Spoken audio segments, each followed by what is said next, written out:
Liaison. Let's go. You wanna talk about it? You wanna talk about it? Let's talk about it. I see you walking, y'all. Let's go. Staff out. Let's talk about it. We all on check.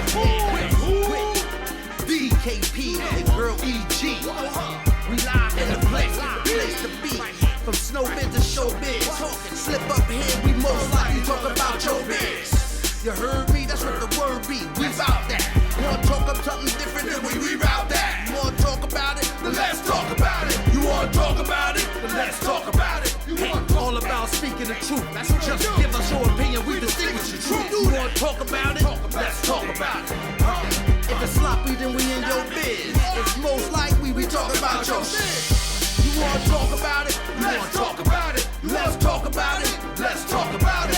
All that Hollywood BS, we don't stunt. We gon' put your ass right on front. Let's talk about it. Let's talk about it. Let's talk about it. Let's talk about it. You wanna talk about it? Let's talk about it. You wanna talk about it? Let's talk about it.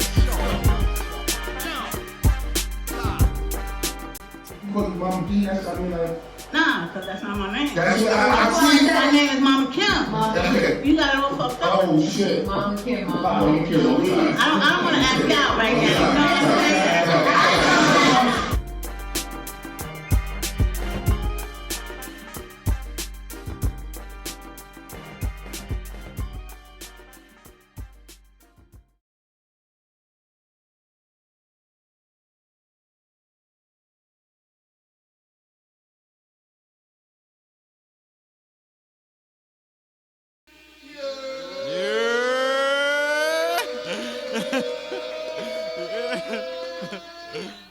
What's good? It's your boy Powell. Welcome to the Harlem Variety Show. We talk about all the latest things, gossip, hip hop, news, music, and all that other stuff because it's Harlem Variety Show. That's what we do. You know what I'm saying? Today is my Black Excellence Day.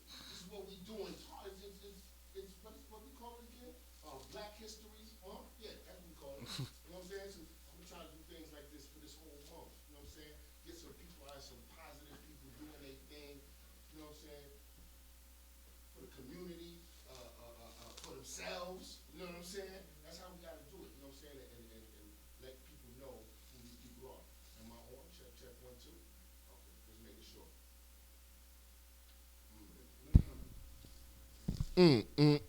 I'm sorry, y'all. What's good? It's your boy D. Kevin Powell. Welcome to the Harlem Variety Show. Y'all just didn't hear none of that shit I was just saying, and it's okay. But we're gonna keep it going. It doesn't matter. It was cool. It was cool when I first did it. Trust me. All right, we got some special guests here with us today. You know what I'm saying? My first guest here. I was working on it. You know what I'm saying? And then when the time comes, you prepare yourself like, all right, I got this. Andre Apparicio. Close, Apparicio. Apparicio. I'm horrible with pronunciation of other people's names. I'm just going to let y'all know that right now. But Andre Apparicio. Welcome to the show. Give him a round of applause, y'all. You know what I'm saying? So, Andre, I heard your story. You know what I'm saying? You tell me, come on, guys. Tell us a little bit about yourself before I even go into the things that you're doing now. You know what I'm saying? On before what you're doing now, what you did to get to where you are now. Okay. Well, a little bit about me. Grew up in Queens, north side of Queens, Hollis, Francis Lewis area. Typical situation where I just ran the streets, did what I wanted to do, had my own ways of doing things, had my own ways of carrying myself and, rolling with my crew, rolling with my set. And, I rolled right on into jail at some point. And what did you get jail for, mommy asking? The initial charges was attempted murder, shooting in the school zone, reckless endangerment, things of that nature. But, still had a little bit of the Lord on my side, so a lot of things was dropped. A lot of things fell to the wayside, and I ended up copping out to a gun charge and reckless endangerment. Wow. Yeah. All right, so you, see, because it didn't say all that in the bio. Oh yeah. See, the bio is just to draw you in, just to get me on the show. I was like, oh, okay. The bio's to get you to hear. Yeah, Andre that's right. Apparicio. That's right. Dre's in the building. Yeah, There it is. Talk There it about is. that. So, in your time in incarceration, was that the turning point, or did it still take some more time? I mean, it still took some more time. Okay. You know, initially you in there, you just try to play by the jail rules and things like that. And I think what really started to take its turn is getting around some older dudes that was probably never coming home. And it was kind of like, you know, you got the opportunity. You actually got an end to your bid. I got life. And you in here acting like you got life. Like, half of these people that you beefing with now, you ain't never going to see again. He's like, these niggas is from upstate. They from, you know, other sides. You know, New York City is huge. Your chances of seeing them is slim, you know? Yeah. You got to get your stuff together. And, you know, my grandmother was an avid visitor coming to see me. You know, she came once a month, brought her package, you know, had her time with me. And it was just like, you really want your grandmother to continue doing this? And, you know, a lot of things just started turning for me. You realize, because the common misconception is you do the crime, you do the time. And then you realize your whole family do the time with you. Exactly. So it was kind of like, nah, we're not about to do this. We're just going to, you know, start slowly chipping away at change, you know, and just making better decisions. So that's how it kind of played out. And thank God I caught on to it, you know. So how long were you in jail for? I was in jail for 3 years. Where were you at? I was in Rikers Island, downstate, and Arthur Hill. Oh, so you was moving around. Yeah. They had you moving. Yeah. All right, so you get out after 3 years, right? What happens then? Oh, reality hits you. You know, you send all those letters right now. I'm gonna do good. I'm planning on getting this. Your people's like, when you come home, you're gonna get a job. Everything gonna be smooth. Oh yeah. I came home, couldn't get a job to save my life. You know, parole was on my ass because not only did I have regular parole stipulation, I also had gang stipulations. So they was like extra, like, don't worry about it. We gonna watch you. You know, and the little things that happens when you in a community where you're probably the common denominator of the problem started arising. I would go to the store and I'll see like one officer and I come back out and it's like 20 officers. They just called them over there just to antagonize me. Like, you home now. We already know you about to go back to jail. So we're going to watch you closely, you know. And they even down to my arresting officer. He popped up at one point like, hey, remember me? I'm like, yeah, I remember you. Just popping up, watching you. Yeah, I started shooting. You started running. Remember that? And he's like, well, I didn't go to jail, and yeah, please, get out my face, man. So, you know, that's some of the stuff you just got to deal with. You think it's done and over with, and it's really not, man. It follows you. Like, things still follow me to this day. You know, even when I get pulled over and they run my ID, it says that I was on parole or I got off parole. That's one of the first things they say is, I see you was on parole. And I'm kind of like, well, what the hell that got to do with this ticket? What's happening, you know? Right now? But, you know, that's the NYPD's game. That's the system's game. You know, is the one thing I can say about the system, as corrupted as it is, it's consistent. You know, so you just got to be. It's consistently corrupt. It's consistently corrupt. So you just got to be as consistent as doing what you need to do and staying out their way. So, all right, you home, still wilding out. See, now I'm going through the process. You know what I'm saying? You home. You still wilding out. You still not getting it. You know what I'm saying? Now you and I both work with kids. You know what I'm saying? This is one of the things I hope I can show the kids. You know what I'm saying? Because I let them understand it's everything is a process. Right. You know what I'm saying? Cut the check. You know what I'm saying? And it doesn't. It could be a first fuck up, a second fuck up, a third fuck up, but eventually we got to figure it out sooner or later. You know what I'm saying? And so, all right, now. You 3 years, you come out, still wilding out. Grandmama, like, what's up? What's going on? But you know what? I wasn't necessarily wilding out. I really was trying to find employment. My first 2 years home, I probably went on maybe like 50 interviews, no bullshit. And everybody told me they'll call me back in 2 weeks, and I'm still waiting. You understand? So that was the biggest issue. And that was before being the box. Okay. That was when they could just straight up like, nigga, you got a felony, we straight, we good, you know? And that's the thing that you face. I remember going into KFC, like, you know what? I know I could get a job at KFC.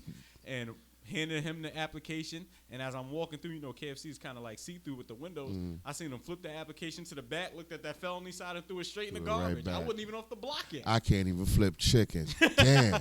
So, eventually, to be completely honest with you, I started selling again. I started busting moves again, and you know, the hustler's ambition. I'm just gonna do this for just a this little bit, till I make this little money. And then things started adding up, and you know, I'm getting comfortable now. Instead of putting money to the side, I'm back to buying my gear and all the other stuff. And something really hit me, honestly. It was like a voice, like it was the same voice that I heard right before I caught my charge, and it was a familiar voice, and it literally was like, if you don't stop doing this, you going to jail. Like literally, I was just sitting there, I'm counting the money, I'm sitting back, and I'm like, damn, I'm on parole, I'm selling drugs again. This shit is just like, and literally, that's what the voice said. And I called my peoples, told them, listen, come pick this up. I'm good. I'm going back on the job hunt. Wow, you And literally literally just quit right there, because I knew I ain't want to go back. I'm good on that, you know. And luckily, a lot of the times, like I always tell people, it's not what you know, it's who you know. So I had a good friend. His mom hooked me up with a little job opportunity. And I started as vacation relief. They was like, we got about 30 days of work for you. Okay. That's all we got. What exactly is guaranteed. vacation relief? What's that? Well, vacation relief. So a person that's on vacation, you will cover for them. Got you. Okay. So it's not part-time. You're just doing a bunch of vacation relief. And it was a summertime, so it was kind of like, all right, cool. And right on the 28th day, they was kind of like, we like how you working. You continue to do this. You're doing that. We're going to put you on part-time. And I went from part-time to full-time to supervisor to them training me how to shampoo carpets, things of that nature. You just kind of go with the flow, go with the wind, like somebody gives you an opportunity, period. I don't care who you are or what point you are. You're going to try to take that, and do the best of that. And that's what really got parole off my back, because when you on parole, and although you might finish your program, if you ain't got no job, they're like, we got to account for what you doing. Parole's job is to make sure that the community is safe, And they can't say that it's safe because they don't know what the hell you're doing. So, it's just logical. You just got to make sure. I mean, I still see it as like, if I can't find a job, you still messing with me because I can't find a job? You know what, though? And I'm looking for a job? That, some of the officers that I had were kind of like, we understand. Okay. And then there was some officers I was like, you ain't looking. You ain't looking hard enough. And you go there, and after the stress of looking, and then somebody coming in telling you that you ain't looking, you kind of like, man, get the yo, if you feel that way, get me a job then, get me a job then. And believe me, I had my run-ins with parole, like I came home, my first day home, I told my boy, listen, when you send me my clothes, just send me like some jeans and a shirt, I'll be good. And when I went to go pick up my clothes in the package, it was a Gucci shirt and Gucci belt and Gucci shoes, and I just started shaking my head like, damn, And when I went into parole, and my friends had gave me some money, and I didn't know at that time you can't take in, large amounts of money into parole. Oh, see, I didn't know So here that I either. am, come fresh home with my release papers. I got like Pocket full of $500 money. on me. I got a full Gucci outfit.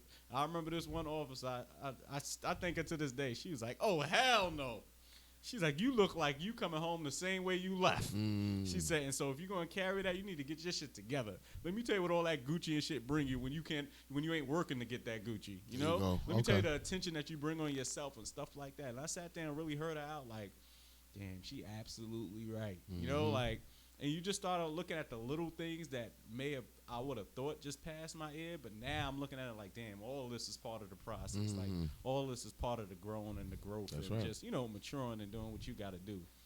Yeah, So then, all right, now after all this, you started joined a program where you became a substance abuse.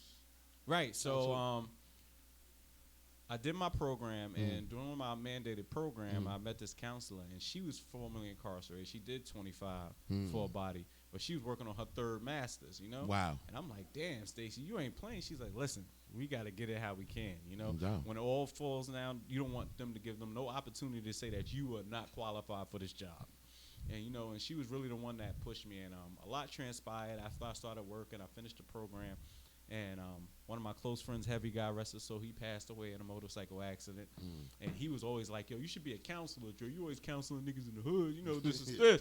I'm like, And Stacy was always like, you should be a counselor. So when Heavy passed, I thought I was going to be able to go chop it up with Stacy. She ended up passing away from breast cancer. Wow. The program was like, yo, we've been trying to contact you. Damn. She knew she was on her way out, and she was really trying to find you, but parole wouldn't give up the information as far as, who you were.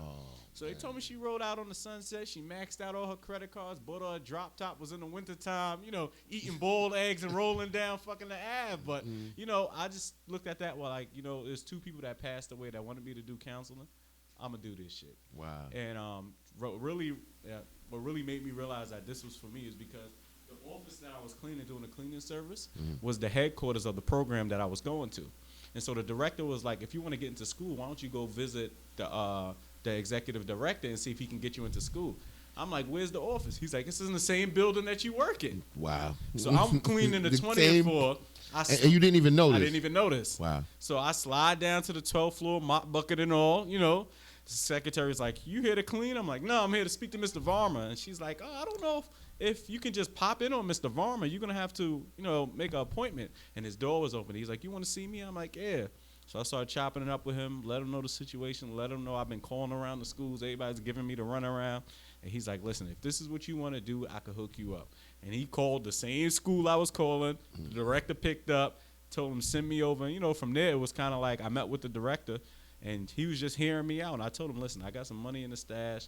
I know this program is like $6,000. I could pay you in, you know, installments or whatever the case may be. And he told me, just come to school the next day. He said, I want you to start the next day. Tell me if you like it. And if you like it, we'll talk about it. So next day I came, doing my thing. Lunchtime, I'm like, yo, so how are we going to pay for these installments? And he's like, you know what? Something tells me if I let you do this, then you're going to be one of the greatest at this. And he let me go to school for free. Whoa. So I took that opportunity, you know. Full ride for free, you know. Dang. And I went back to thank Mr. Varma, and he ended up paying for some of the books that I needed. And, you know, and it was kind of like, here's everybody laying this out. Your story is a movie, yo, for real, man. You know, so here's everybody laying this opportunity for me. I got to take this. And, you know, I went to school, and I'll never forget, I actually got my first A. And because, you know, even going to school, I went to 7 high schools in 2 different states and 4 GED programs before I got my GED. You know, so that school shit was like, right? So I got this A, and I'm like, and I'm on Facebook. I remember tagging my mom, like, look, Ma, I think it's my first A ever. And I'm thinking she gonna hold it down. She's like, yeah, that's your first A. I'm like, damn, Ma, hold it down for Facebook. What's up? Like, it sure is. It sure is. Keep it up, you know? And I went and I did that, and that's when everything started transpiring for real. Like, I went and interned at the same program that I graduated from. They had a state exam that you have to take for the CASAC. It's a must. You got to take it within the first 3 years after you finish school. Oh, no, the first 5 years. And they said it's one of the hardest state exams that you can take. The average person takes it like 3 times and fails it before they actually pass it. So I went and took it. I had my man Heavy on me. I'm like, listen, we're going to go in here, Heavy. We're going to knock this shit out because I ain't about to take this 1,000 times over, you busted out on the first go. Yeah, the first go around. That's what's up. The first go around. Excellent, man. So that's what I just kept pushing and kept utilizing, like, you know, it was no more room for excuses, no more room for doubt. Like, here you are, you started out like this, and all these things are falling into play, bro. Just stay focused, you know, alignments and assignments, and keep making your moves, you know, and everything just started aligning how they're supposed to be. All right. So now we get to the... It's the process. Is it still more to the story? It might be a little bit more. Just a little tad more, but I think that it's now we get to the point where the same officers that were watching me on parole realize that I now have a job as a counselor at a program. And they say, and I'm actually on parole, working in the parole building. And you live in the same neighborhood? Same neighborhood. And they're like, wait a minute, what are you doing here with this visitor's pass? Ain't you on parole? I'm like, yeah, I'm still on. And they're like, what are you on? Well, I'm a counselor. A counselor? Yeah. And that kind of immediately turned everything where they were like, listen, you, come here. You see him? He was on parole. He came in here wilding. Whatever he doing, follow him. Matter of fact, whatever program you in, go to his program. And that's how it started to transpire. And our census went from maybe 40 parolees to like over 100 in like 3 months. Okay. And now I'm like, all right, cool. We got all the people here. How am I going to really make this relatable? You know, how am I going to really get through to these guys? And I started strategizing and doing things like that, you know. And during the process of that, It's a Process came about because once Heavy passed away, the first time I ever really publicly spoke in front of anybody was at his funeral. Because you just sitting there, and he was loved, like, by everybody.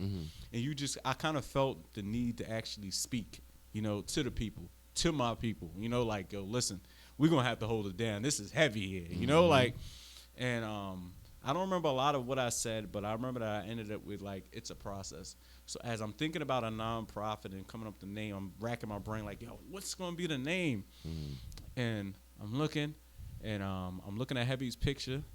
I was like, damn, and then it just hit me like it's a process. I'm like, yo, I'm an idiot.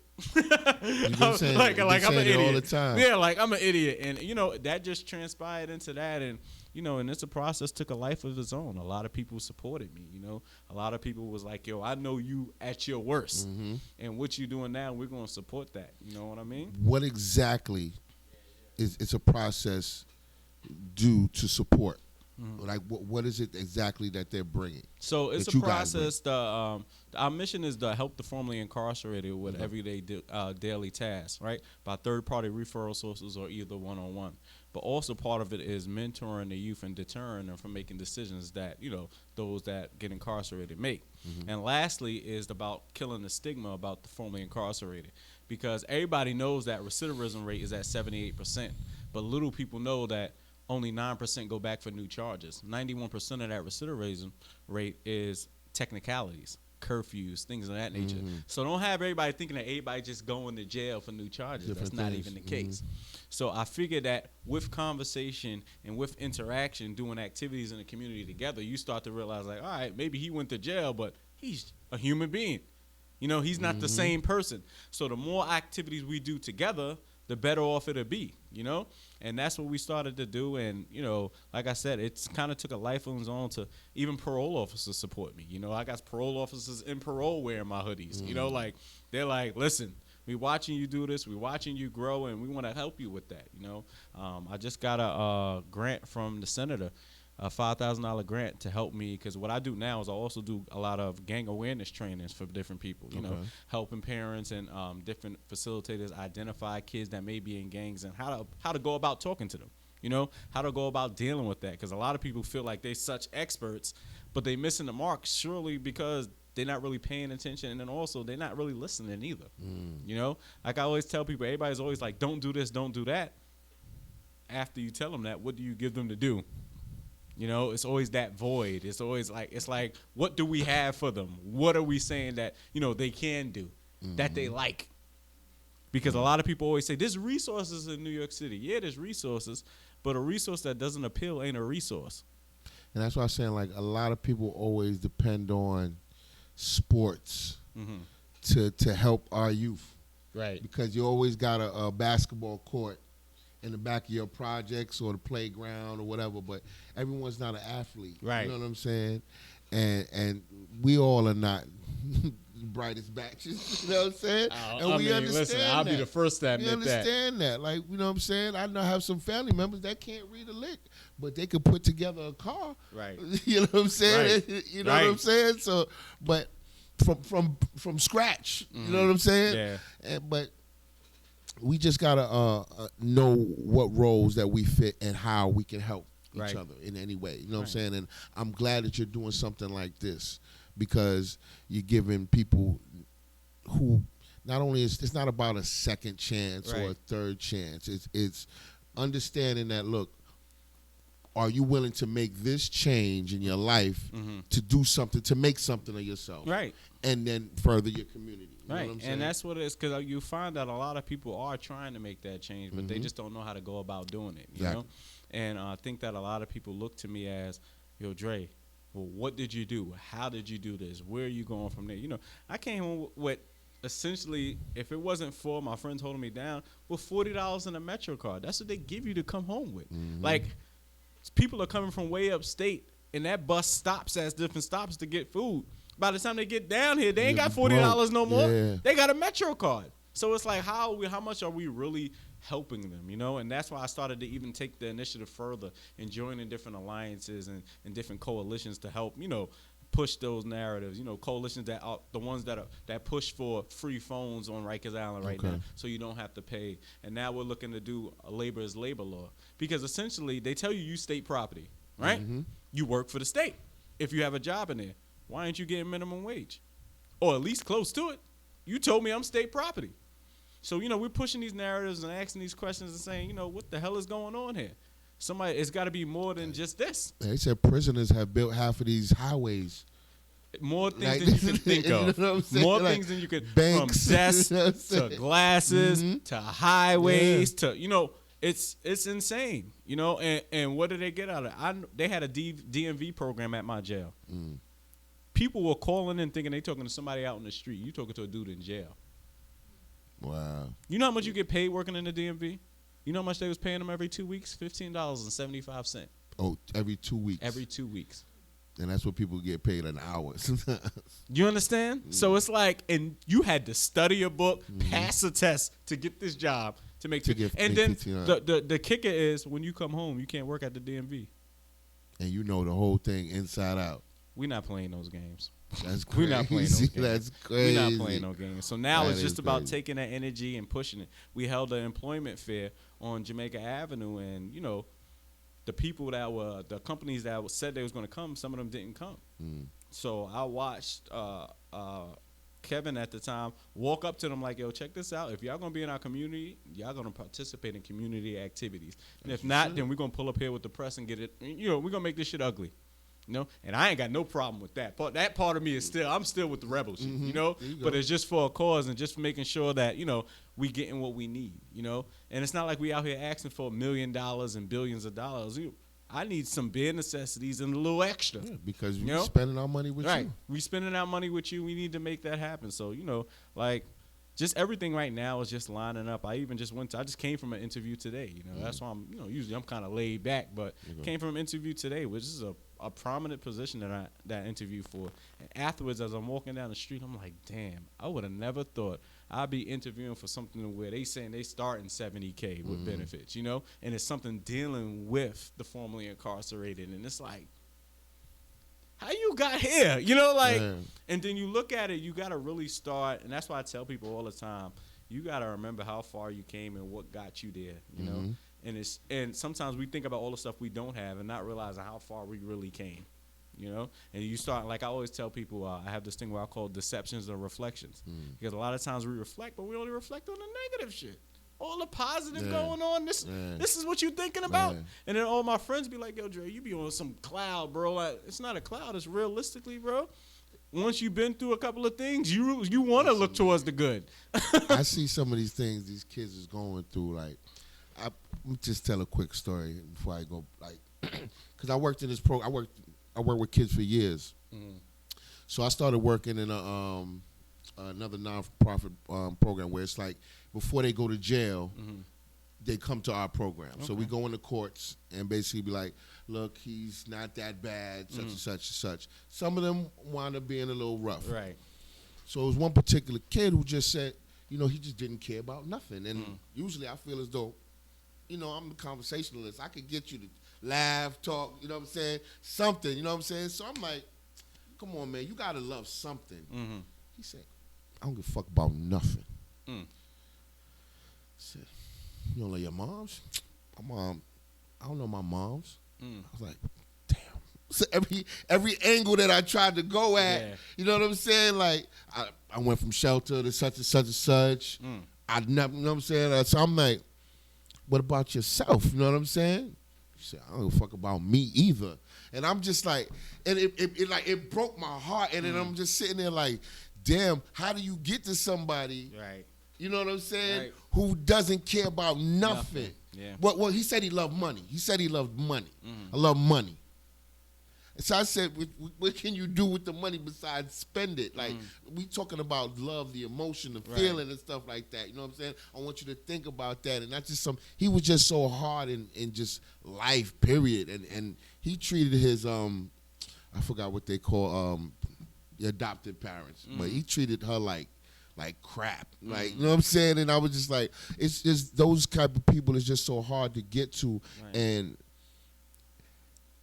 me just being only one person to be able to get to them, I get only so much resources that we have, especially at that time. Right. And then to see that what you're doing now is something that I would have loved to have had back then. You know what I'm saying? Because there's only so much you can do for a kid at that point in time. And then when you don't have those other resources, when you just have them like, okay, well, just come here and eat some McDonald's. You know what I'm saying? And take them on a little let's draw something trip. And let's go play basketball, and then we'll just forget about your problems. And that's not going to resolve everything. And we do anger management and things in that manner. But that's not going to make someone. Need more interpersonal, and that's why I'm glad that the mentoring thing is taking the role that it has, because it's important. You know, it's important because people think mentor and everybody automatically goes into this whole other this facade. No, really, it's somebody consistent in their life. And the kids don't even have that. You know,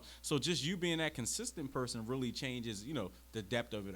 Even when starting at, I'm a consultant for a mentoring, doing mentoring at a board education school, and the kids went from me coming in there and them looking at me and to, yo, Dre, this is to the point where if I can't make it, the dude's like, yo, they asking, yo, where Dre at? How come he ain't come here? You know, and you got to be that person. You got to be that, and you got to be able to reach. I always tell people, meeting them where they at is important. And I sat down before they hired me, and they was kind of like, you know, well, what do you think is going to be the difference between you and other people? And they was, you know, talking about the degrees and all this other stuff. And I tell them, at the end of the day, these kids, it's all about influence, right? When they got a degree in influence, I'm going to be an honorary one. You know? Like, you're going to pass me that. Definitely. I said, because these kids are following people with no GED, and you think it takes a person with a PhD to change them. Yeah, that's not going to happen.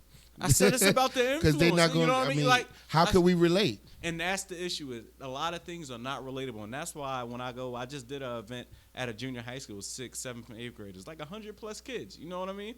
And we in there, and they're like, yo, we want you to help them with this. And it's all about making them have fun and making it be relatable, you know? And I always try to tie the lessons that I got into something that they can relate to.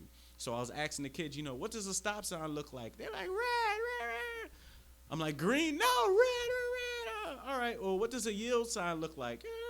Well, what does this look like? All right, cool. So if you guys know those signs, you got to know other signs in your life just as important. Tell me the signs of people you need to stay away from. Tell me the signs of people that you need to distance yourself from in school.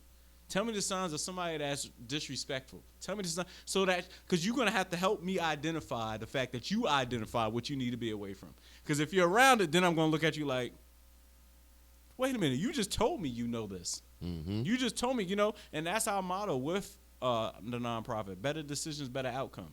But it's about how to get them there.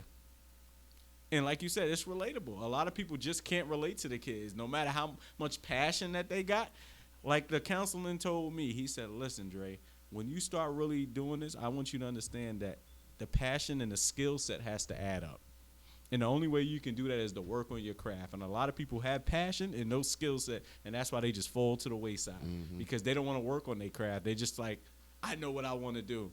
But how are you going to go about it? How can you explain your dream to somebody else to the point where they're like, let me help you out?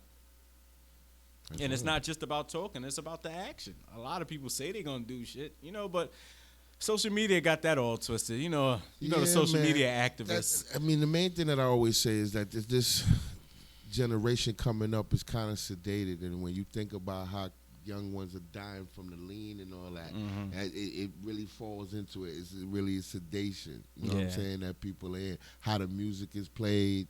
Everything is just, it's really like a they slowing it down for everybody. Like, it's kind of funny how it's not funny, but it's kind of crazy how the situation is happening. But so what actually are the people that you're getting? How do you get the parolees? Where do you go to? Do you go to the courts? Are you getting them? Well, actually, I'm also well, now that I'm at the program, I'm actually a parole coordinator, right, at the outpatient treatment program. So I'm a senior counselor there.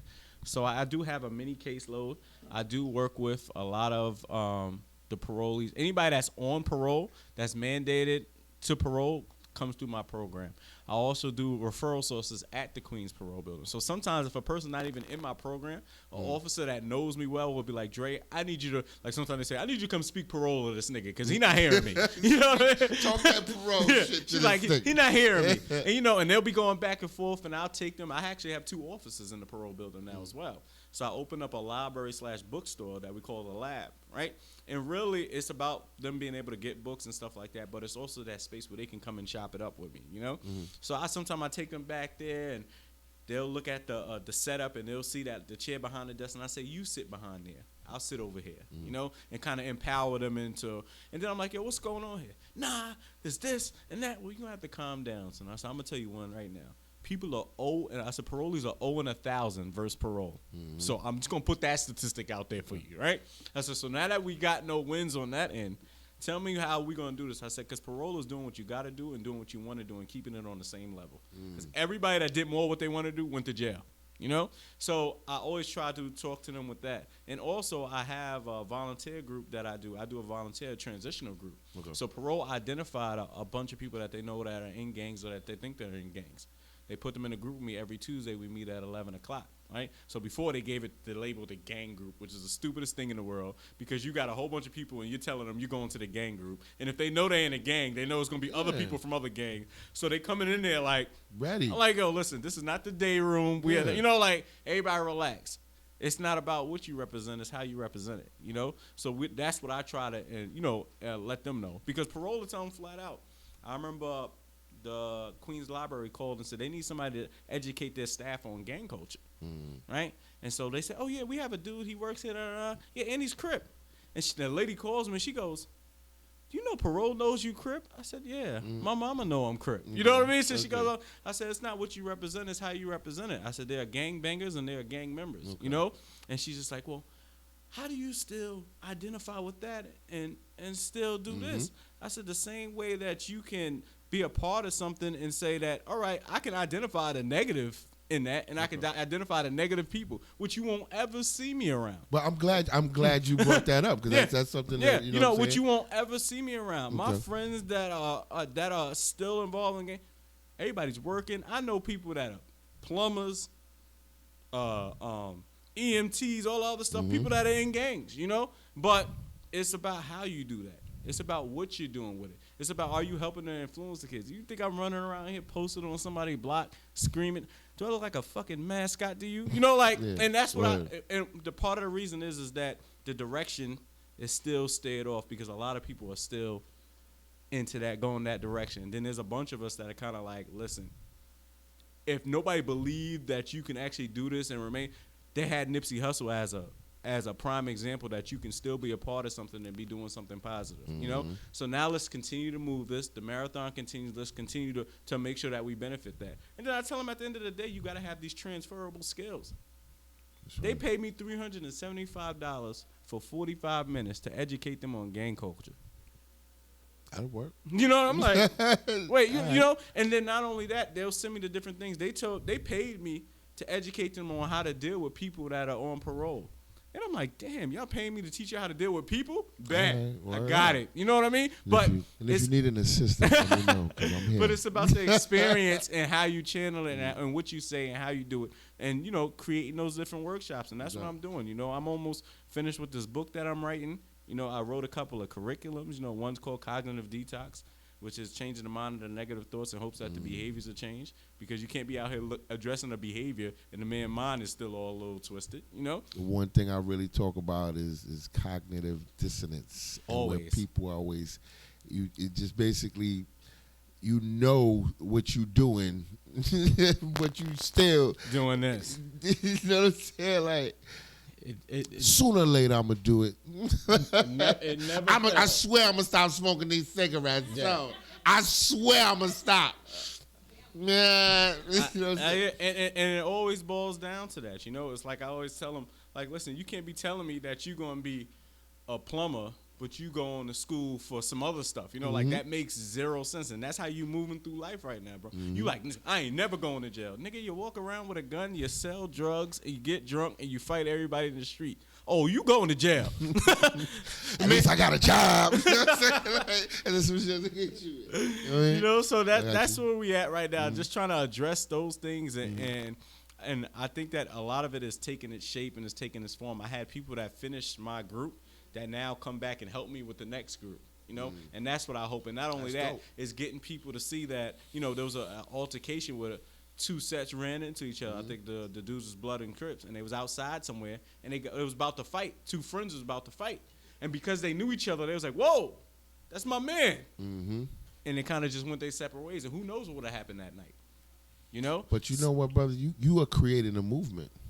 Trying. You creating a movement, man, and that's what's so dope about it, because you people are carrying on what you're doing. You know what I'm saying? And that's how you create legacy. You know what I'm saying? And what you're doing. Yeah. It's so dope. You know what I'm saying? I really appreciate people like you that's doing it and taking taking the realms on your own. It's like, listen, I'm gonna do this. You know what I'm saying? Yeah. And that's how some people gotta move. Like, you know what I mean? They always waiting for.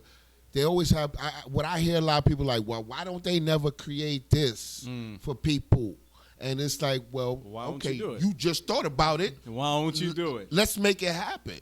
You know what I'm saying? Well, I ain't got no money. Well, how I'm gonna do it? Right. You know what I'm saying? And things become real like cognitive dissonance. Here we go. You know what I'm saying? Like, it goes right back to it. Always goes you know what I'm back saying? to And not understanding how you got to do it. You know what I mean? Like, hey, we wanted to start a show. We started off doing a podcast with no cameras and stuff, just people talking. You know what I'm saying? Next thing you know, we built it up, got a couple of cameras, built up the website, got the YouTube page, and now we're here. Yeah. You know what I'm saying? Yeah. So it's all a process. It's a process. You know what I'm that's saying? Why I tell people, man, the old timer said it the best in the yard that day, man. He told me flat out, listen, slow motion is better than no motion. You know, and I got the good support behind me, so I can't even complain, man. I appreciate all my people. We gonna try to get you some money. Like, if people want to donate or anything to you, how could they get in contact with you, or even if they have someone that they feel as though you could help, how could they get in contact with you? Well, they can definitely get in contact with me on my social sites. They can contact me on my website. They can actually donate through my website. Okay. It's a process.org. They can contact me on Instagram. It's a process_org. Facebook, it's a process. You know, Twitter, it's a process with underscores in between the words. You know, and or they can just contact me on my email. It's a process.org@gmail.com. You know, and we're always there. If like I always tell people, don't even think that you have to be formally incarcerated or anything like that. I done help people start careers that, had no types of, they always like, oh, I know you helped the formerly incarcerated, but I help everybody. You understand? I done built my network to the point where I can reach out and, I'm invited to close events. I walk into certain situations and politicians be like, Dre! And while everybody's all snooty and stuff, and I'm like, yo, what up? You good? This. And just bringing my friends out and seeing that, they're like, yo, you really in the loop right now, bro. Like, you really in the loop. And I'm just like, yo, this is the loop that we need to be in, man. The one that's benefiting the community, one that's benefiting, everybody. That's a beautiful thing, man. Like I said, I really commend you for the things that you're doing and the things that you're going to continue to do.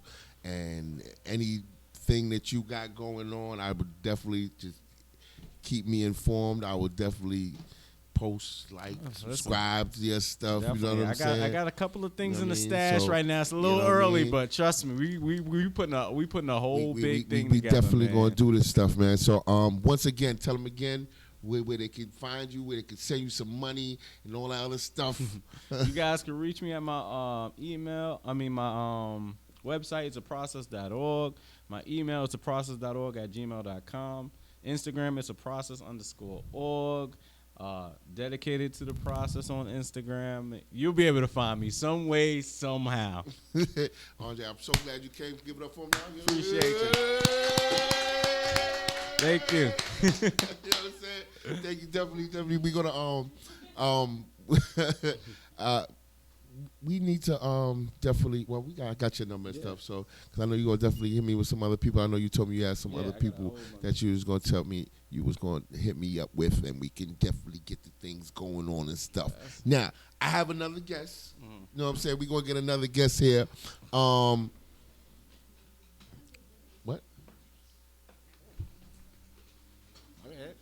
Oh, I wasn't talking about that, but okay. Thank you. I'm trying to see what you said. No, we got that part. Vaneisha.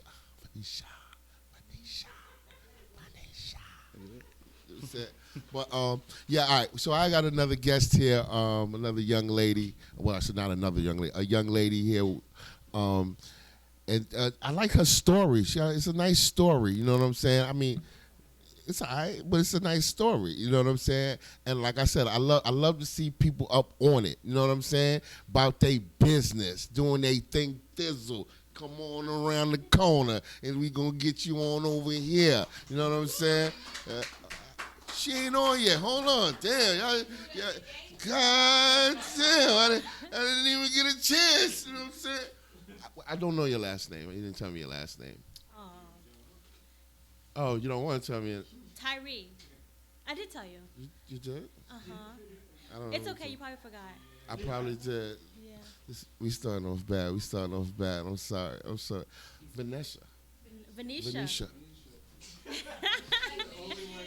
Like Venetian blinds. Vaneisha. Let's give it up for Venetia, y'all. Come on. Oh my God. I'm so horrible. Can I clap for myself? Yes. As you should. Why not? I pat myself on the back sometimes. Venetia. Yes. All right. How you been? How's it going? It's good. I'm a little tired, but I'm Look, okay. I know. I'm sorry. We had you waiting a little bit, but No, you it's know, not I had that. brother Andre. He was kicking it. He was giving us dropping some knowledge on it. So you know, I had to let him flex. You know what I'm saying? But yeah. Tell us a little bit about yourself. I know you have this magazine Right. that you're doing, Mm-hmm. right? How did it come about, and how did you start it? Let me say that from there. How do I begin? What with the rolling of the eyes? What's that about? Okay, I guess I'll tell you on the Harlem Variety Show. I'm trying to figure out on how I'm going to start it because Okay. I will start from the middle and go to the end and then go to the beginning. Okay, wait, say that again. Start in the middle, go to the And end, then go to the beginning. and then to the beginning. That sounds pretty good. You know, that sounds like a Scorsese It movie sounds or confusing. something. People Yeah. be like, what did she just Oh, say? okay, I mean, we just broke it down, so we good on Okay, that. We so- good on that, yeah. It was one. Mm-hmm. I'm really like I'm writing a story, but it was one day in the summertime of 2019. Mm-hmm. Had to be the end of July. I think it was like the very end of July. And I was in my car, and I was thinking, like, I knew I wanted to do something, but I didn't know what it was. So I'm like, damn, I have like 2 books out. They're not like doing what I wanted to do. They wasn't like at the level I wanted it to be at. Because you've been writing since you were like 9. Right. That's dope. Yeah. So I have 2 books out right now on Amazon, and then I had like started my own like this company where I created my own journals. Okay. So I'm like, it was journalistic journeys. So I'm like, damn, what I'm gonna do with this? I have like all these great ideas, but it was like, it wasn't going where I wanted to go. So then I went on Instagram, you know, the explore page on Instagram. You know, when you're bored, you hit that explore button, see all kind of stuff, or see all kind of people. So I hit the explore button, and I'm just like, all these great talented people out here, and like I see people with like 10 likes and like no comments, and like some of them are singing, some of them are rapping. I even saw dancers. I saw a drawer, and a fitness person. I'm just like, damn, they good. Like, what happened, you know? So I'm like, you know what? But I didn't only see black people. I seen like different color people, but my main focus was on black people for some reason. Not because because I'm black. Well, because you black too, yeah.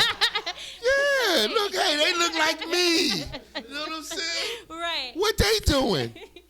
So I was like, you know what?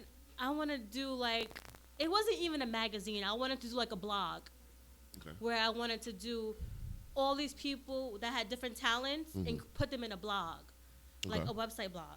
And then I said, nah, because you know people. You have a blog, you have to have like something that's like popping, you know, for people to gravitate people to it. So I'm like, I don't think that would be enough. So I'm like, people would need more than just a blog to get like out there. So I'm like, magazine, duh. So I was like, you know what? I'm gonna do a magazine for black people, showcasing their talents. I didn't want to focus on one talent. Like, you know how you have magazines, like a women's magazine, a black women's magazine. You only focus on black women. I don't want to read about black women. Like, I'm sorry, it gets boring after a while. No offense to people who do have black women magazines. I got you. And then you have like magazines that like, then they have some for like men only. Like, I mean, I like the black men, but I don't want that either. So then I'm like, I want something that's for everything, like singing, rapping, cooks. So I feel like I've never seen a magazine where you have everything in one. It sounds like it's all over the place, but it'll come together. Like, you know, the whole idea of the magazine will come together. So that's where that came from. Okay. So when you start, like, what exactly was the turning point? Like, okay, I'm gonna get this going. From that point on, you was like, I need to get it going right there and then. I wasn't working at the time, and I knew I didn't want to go back. Okay. I didn't want to work for. Well, there you go. There you go. I want to be my own boss. You know, I don't want to work for nobody. I don't want somebody to tell me you got to go to lunch at this time. You got to come back at this time.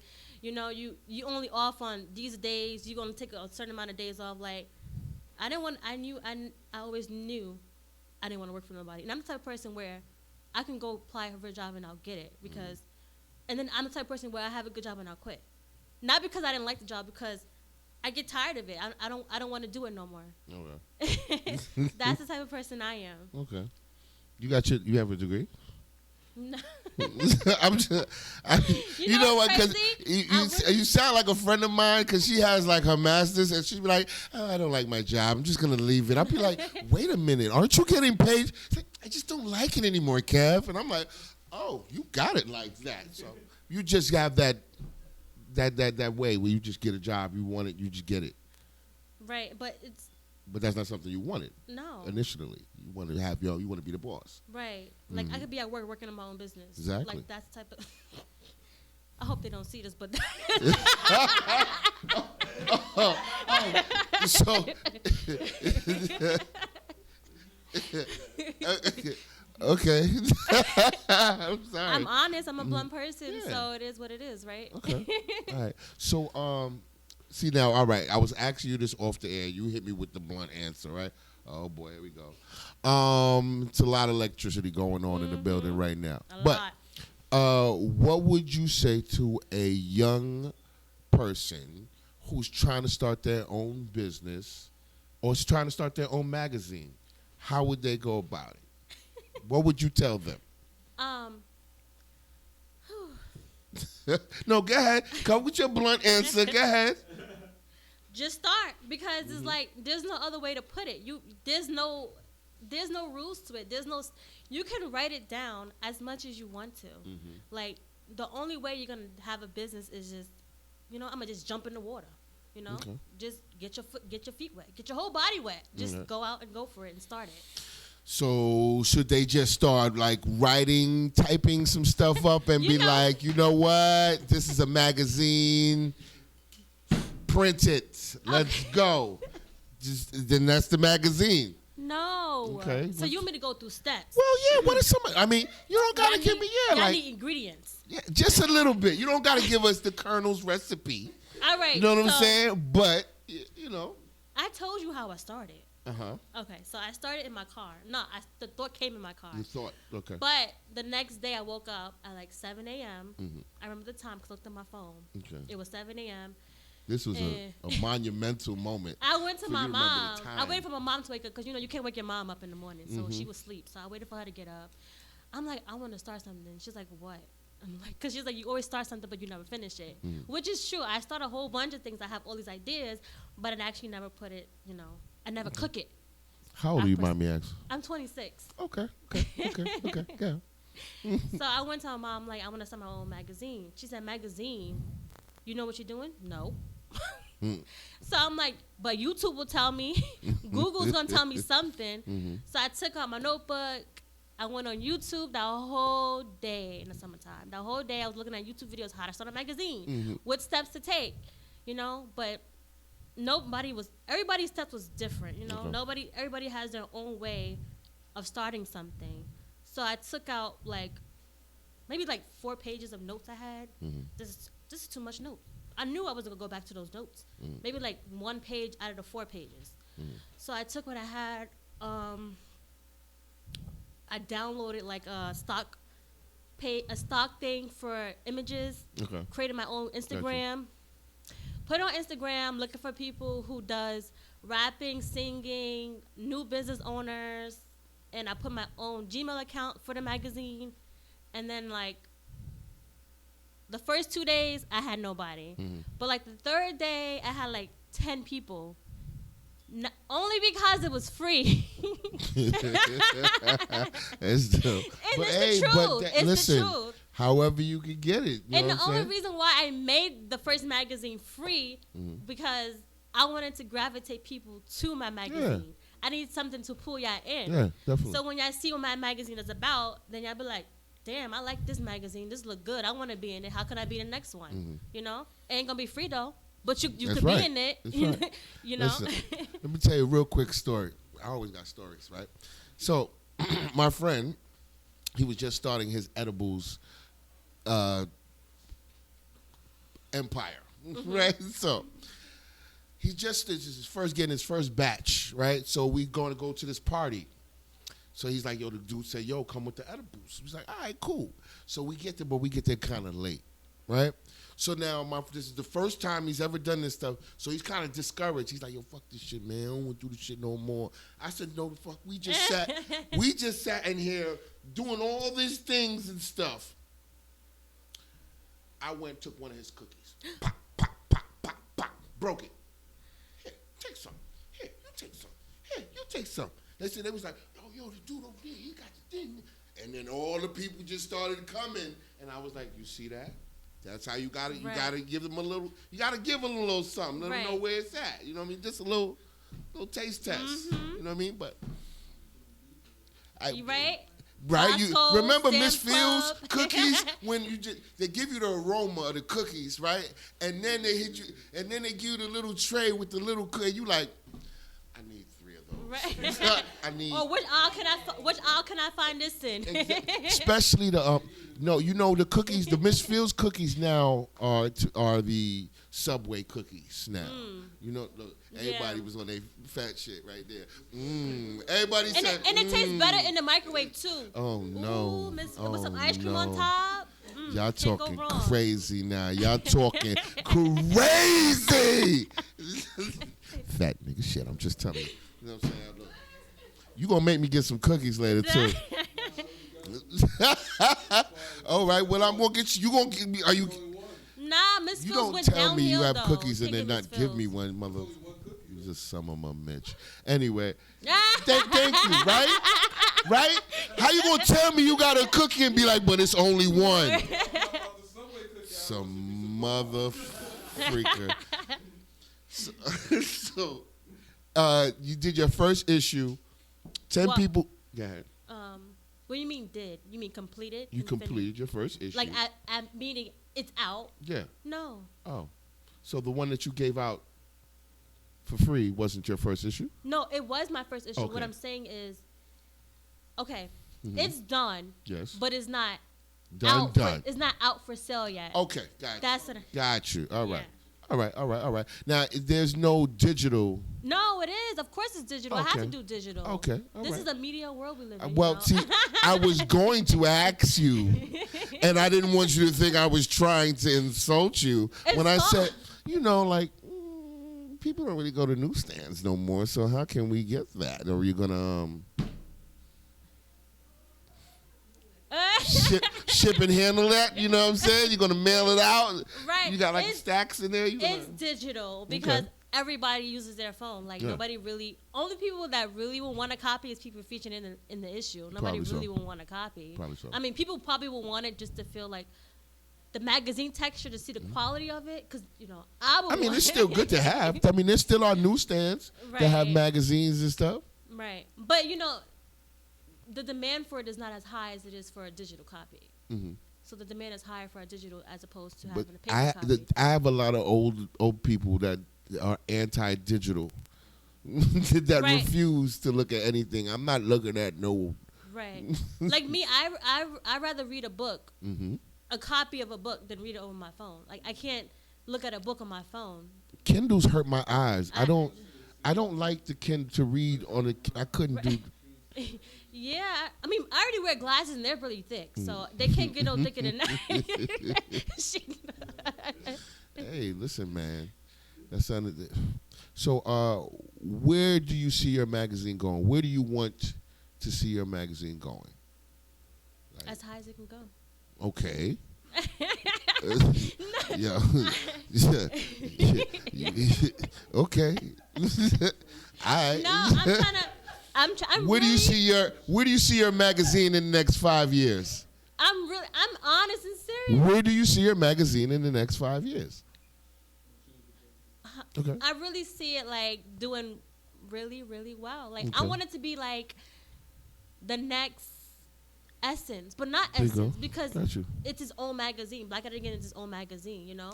It has its own lane, you know what I'm trying to say? Like, my magazine is for, doesn't stick to a specific topic. It's for every topic you could think of, you know? Got you. So a lot of people will want to showcase their talents and what they have to offer. And it's not in the gender based. It's not a woman's magazine. It's not a man's magazine. No. It's And not, like, I'm and it's not even also- necessarily a race, or if you want to call that magazine. Is it a black person? Well, it says black magazine, but it doesn't necessarily.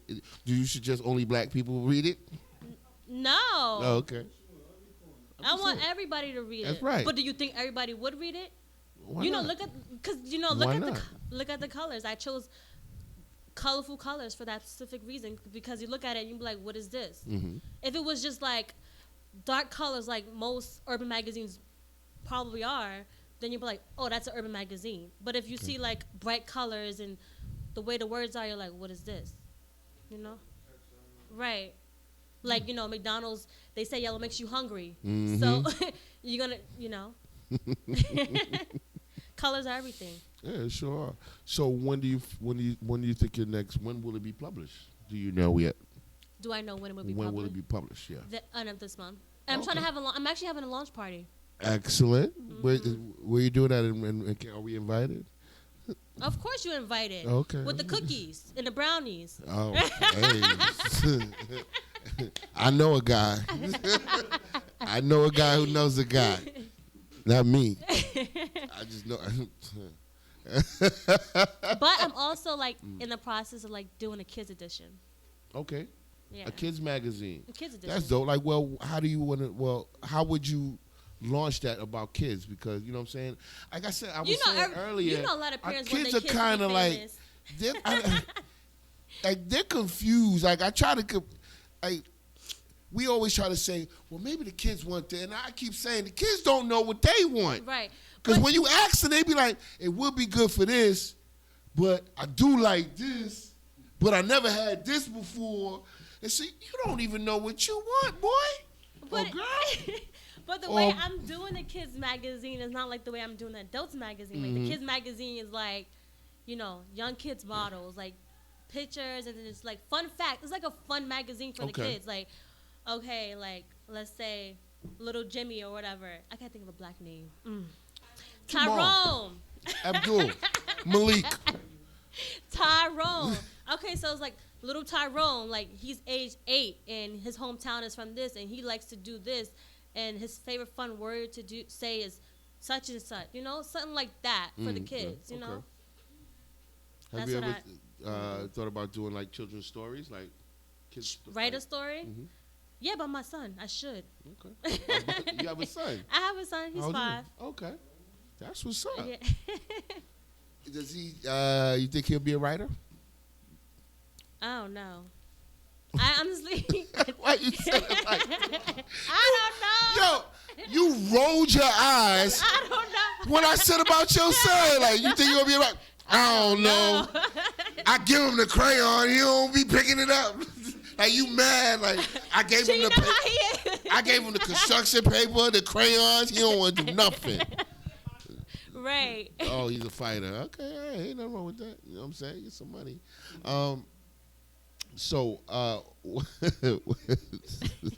Yeah, crazy.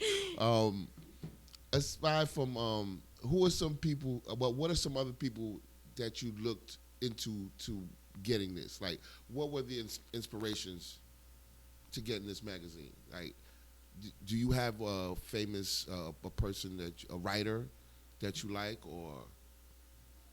I have writers that I like. Who are some writers? Maya Angelou. Okay. That's like my Number one. And who'll be your top 5? There is no top 5. There's only top 1, and she's it. Oh God. Well. There's books that I read. Okay. Do you have people? Who are the top 5 people that you like? No, I don't. And Maya Angelou's the number 1. That's it. No. Okay. If you couldn't read a Maya Angelou book, then I'm not reading the book. What would the other book be? Right. you helping her, right? Nah. Cheese and crackers. I don't know authors off the top of my head like I should. Okay. But I read a lot of books, but I don't know the author's name. I just pick a book and like. Hey, it's okay. It's okay. It's okay. You know what? My sister used to read the Donald Goings. Yeah, I told you I'm terrible with pronunciating names. I fuck all names up. I'm so sorry. I should have warned y'all ahead of time. But yeah, and then I wound up reading, the hood book of stories, you know. And I used to like reading them after a while. Like before, I was like, what's this bull crap you reading? Would you write your own? Well, I don't know, but you know what? I used to rap. So why not write a So book? I used to tell stories. Write poems. I've written a poem before. So like you're gonna write a poem book? That would be dope. That would. Yeah, that would be dope. Look at that. I'm interviewing you. You now. could work. It's about time. Damn it! Somebody interview me. I'm really dope. I am, man. Come on. No, stop. Anyway, if somebody wants to, you have a website? I don't. Oh. You know what? I do. We need to get that going. I know. Let's get I'm that actually going. working on it now. So, where's your Facebook and your IG? Black at It Again magazine is my. Whoa. Oh, I speak too fast. Yeah. Slow down. You can slow it down, right? Okay. Black at It Again magazine is the Instagram. Facebook is Black at It Again. I have a Twitter, Black at It Again too, but I don't really use Twitter, so. You're a writer. What do you mean? I don't like Twitter. Okay. No, you really don't. What? You don't twit? No, for Instagram, you don't have to. When you looked it up, did you have to type it? They can't, like, if I didn't add the underscores, they wouldn't, like, know. Oh. Click it. Everything's live. Yeah. It's live. Yeah, we're live. Oh well, I take that back. So I told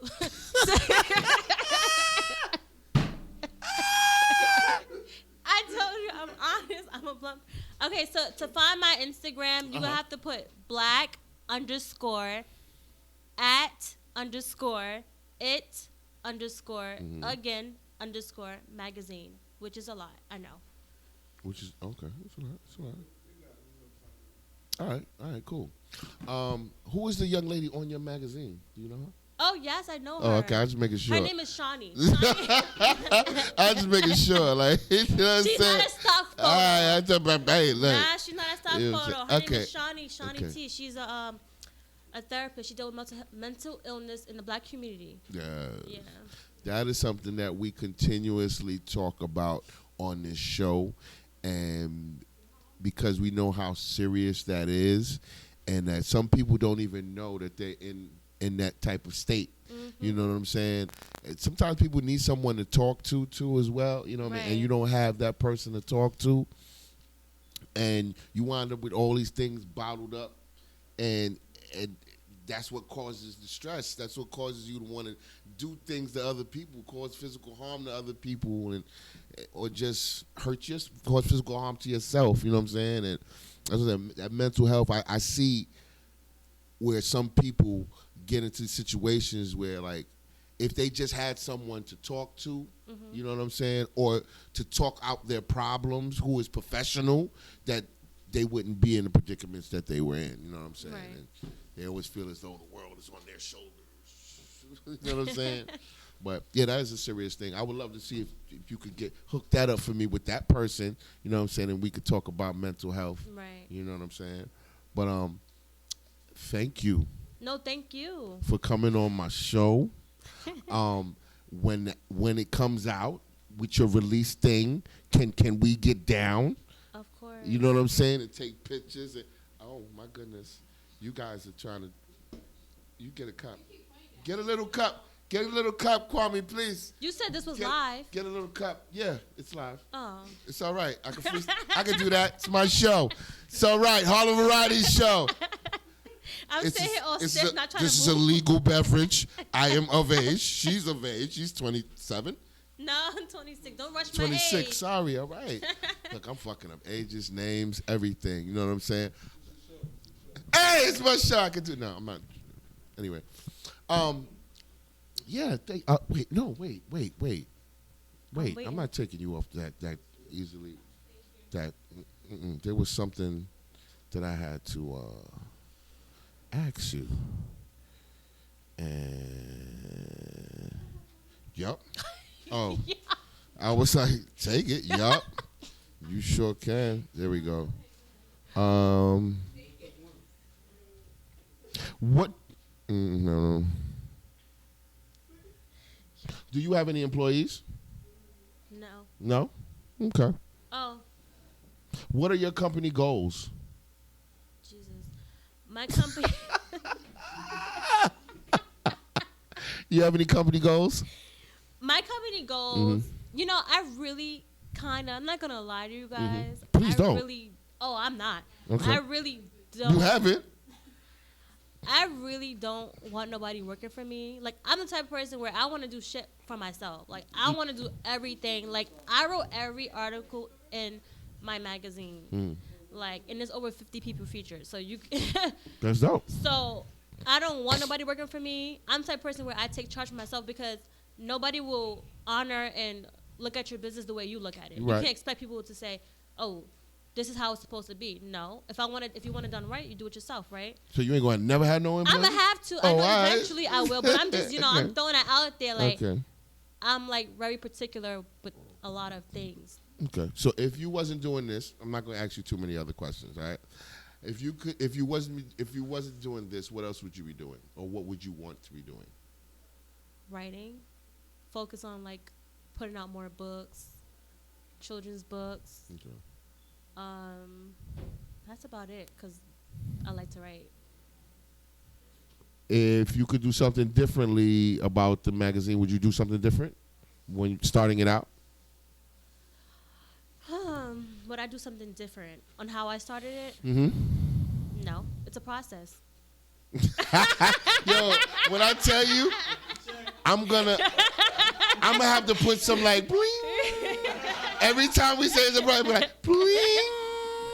It's part of the process. Because everyone does that. We all say it's a process. that has to be your thing. It's the process. Just the black hand coming across. It's the process. But I'm serious. You And gotta the big love. thing just spins around. You know what I'm saying? You gotta love how you start, right? You can't say, "Oh, I wish." No, because if who knows how would it came if you would have started a different way, as opposed to staying the same. You can't change it. Don't change the route or the direction. You know. You like music? I love music. I like music. Do you have favorite? What's your thing? Do you like hip hop? Huh? What are you, hip hop? Or are you R&B? Or are you? I like rap a lot because I like poetry. I write poems. Okay. So it gotta be like, it gotta stimulate my mind. Okay. If that makes sense. Do you like So- any new artists now? Oh shit! Oh shit! I mean, don't get me wrong. I listen to artists, huh? Yeah, I listen, but I don't really SUM. I don't consider him a new artist though. He's not really considered a new artist to me. Kendrick Lamar. No, definitely. I mean, well, out of the new generation. No, I listen to the music because He's not a new generation. because album. it catch. But like, see, No, he's see, not. he's like him and Cole are in between the between. generations I don't consider them new at all. because they're the new top dudes. Right. They in the generation. It's just that they No. Yeah. Okay. No. advanced classes. Like, No. See, I say the little Uzi Verts and stuff is the new generation. No. That's the new generation. come on, bro. They're at the bottom tier. But they're at the bottom of the barrel. Okay. Okay. Roddy Rich, yeah. All right. Right, that's all right. new. Okay. Pop Smoke is new. Like artists like that. Yeah. I mean, I listen to that music because it's catchy. Yeah. But I don't care for them. Okay. I mean, So. and this is live. I mean, Yeah. Their music is catchy, and I dance, move a little something. But That's it. Okay. I don't. You a big Drake fan? Huh? Drake. Oh, I like Drake. Okay. I like Drake. I like J. Cole. I like Nas. I really like Nas a lot. Really? Mm-hmm. Interesting. Nas. Okay. Oh, some of your age, you like Nas. This is different. Okay. You don't like Jay-Z? He's all right. I like Jay-Z. You I'm say not gonna he's lie. all right? He's all right. Wow, Yeah. he's overrated? Yeah, Wow, he's overrated? he is. Everyone like, I love Jay-Z because You think so Right. too? Really? Glad my community. Oh my God. I thought I was the only one that thought that. Jay-Z's overrated. So you must love Jay-Z. You a big Jay-Z fan.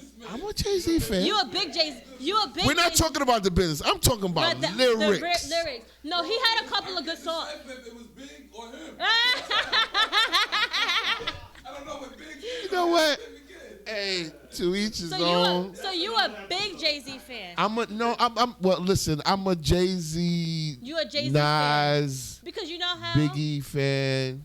Because when we said Jay-Z, you was like, you ain't Jay-Z fan? You don't like Jay-Z. You didn't say nothing about nobody else, but you said Jay-Z. Well, I was going to go into the Lil Waynes and all that stuff. And I like Tupac. Okay. All right. That's what's up. I like Pop. Huh? I think so, yeah. Yeah, I think they mixed it. I didn't ask them to. But anyway. So your top 5 would be what? Why we gotta do top 5? All right. Forget it. It's okay. Yeah,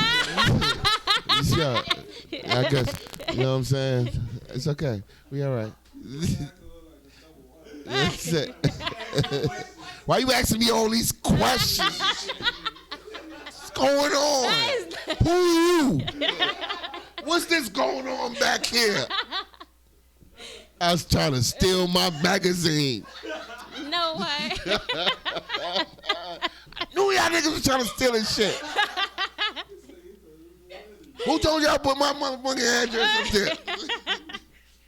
IG.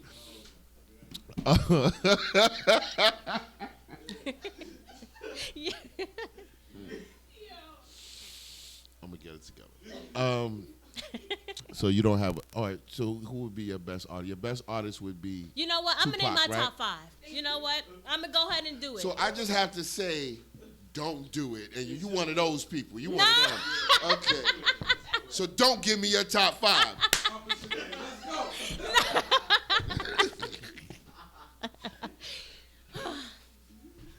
I'm over the silence, please.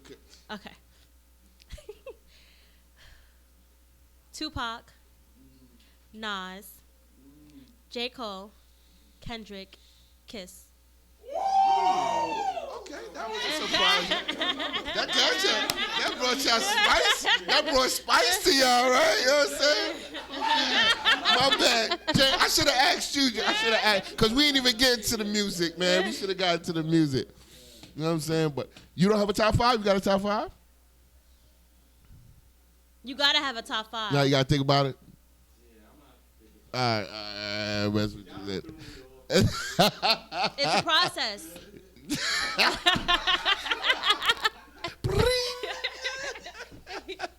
You better know.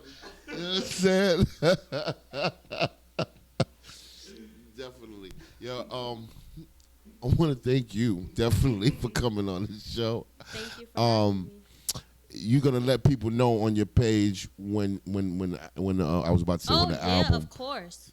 You know what I'm saying? I wish you nothing but success, definitely, because like I said, I like to see not just young people, just people of color doing what they do, being positive, creating their own businesses. You know what I'm saying? Just how you saying, you don't want to necessarily work for someone for the rest of your life, and which a lot of us feel we have to do. Like it's just what we're supposed to do. Nah, you could create your own business. You can make your own money. You know what I'm saying? Doing something that you love, and to where it doesn't become it's not a job anymore. Because if you're making money for this, it's no longer a job. You're just doing something that you love and happen to have a whole bunch of money doing it. You know what I'm saying? So I definitely commend you for doing this, taking the initiative and saying, look, I'm going to do this and it's going to be done. and the magazine's gonna be out soon, and people are gonna love it. And you just gotta learn to get other people on, because you gonna write all of the. You gonna write If all. I have to. You gonna write all of If I them. have to. You don't have to. No, if I I do have to. No, I do. You don't have to. You don't have to.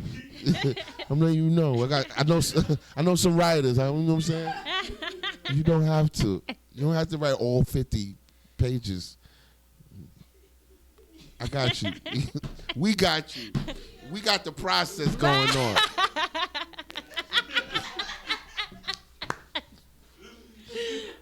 Yo, if you don't do this, man. Black head. I'm going to manicure it up like, you know what I'm saying? But, I don't hear y'all. I ain't even hear y'all. I don't think I want to. I guess so. Because I'm burning up in here. Anyway. You said you did good with the hat on the whole time. I sure did. I sure did. The little beats of sweat, and then Hennessy doesn't mix. I want to thank Andre for coming on the show. My name? Oh, okay. Yo, she stayed correcting I me. want to make sure he was, because you was like, I want to thank Andre, and then you said, I want to thank. I wanted to, well, you know what? I was looking for the last name. Since we're being truthful. Golly. And then she was like, Vaneisha. I apologize. Okay. I still don't have your last name. See? It's a pride, right?